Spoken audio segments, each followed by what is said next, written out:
You talked about how wages and benefits are not impacted by this, and I appreciate that. It seems to me that that is literally the only thing left that is actually a bargainable subject if we remove this.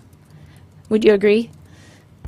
I would have to look at the statute, but those would be the two major issues. Yeah. I would point out, though, in the teaching profession, it's one of the last professions where you can negotiate what time you come into work, how many sick days you're going to get. Most of us are told that when we're in private sector. Sure.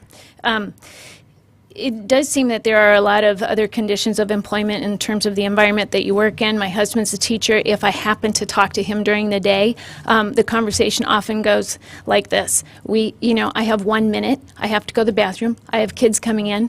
I have absolutely no freedom in my schedule to do what I need to do to make sure that I'm here for these kids, right?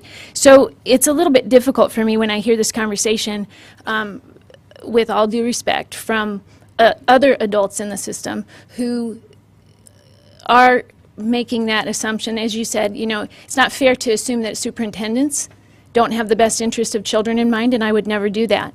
I think that underlying this legislation, there's an assumption that the teachers don't have the best interest of the children in mind simply because they want to have some more control and some balance in terms of the conditions and environment in which they work. So I have a hard time with this, not necessarily because of the specifics of this particular item being bargainable or not.